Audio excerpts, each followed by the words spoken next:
Hi, I'm Melissa Clark from the dining section. Summer is coming, and with it, an abundance of fresh seasonal fruit. And what better way to serve seasonal fruit than with a soft, moist vanilla sponge cake?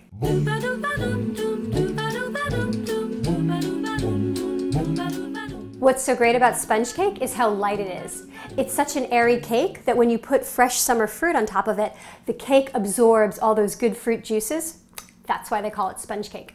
The first thing you always want to do before you start baking is preheat your oven, which I've done to 350, and prepare your pan.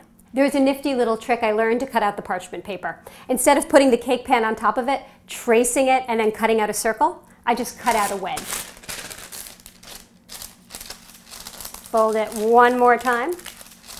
Then put this so that the point is right in the center of the cake pan.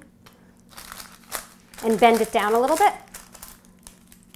And then this is where you're going to cut. First you want to butter the pan, then just place the parchment paper right down in the pan and butter the paper. Step 1 is to mix together your dry ingredients. Just combine your flour, salt, and baking powder in a bowl and give it a whisk. For the exact recipe, go to nytimes.com/dining. The reason that a sponge cake is so light and airy is because not only do we use baking powder, we also beat the eggs until they reach what's called the ribbon stage. And what it looks like is when you lift the beaters, you should see the eggs mound onto themselves, almost like they're falling in a ribbon before they sink into the rest of the eggs in the bowl. Now I'm going to carefully fold in my dry ingredients along with some milk, melted butter, and vanilla extract. You want to take your time when you're folding this together because you don't want to deflate the eggs. Now just pour it into your pan.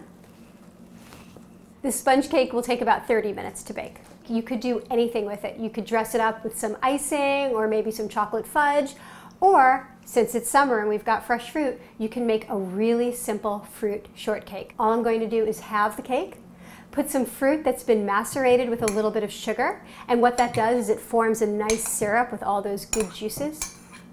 Cake top on it, and then whipped cream over the whole thing. And there it is, a strawberry sponge cake with just a little bit of whipped cream.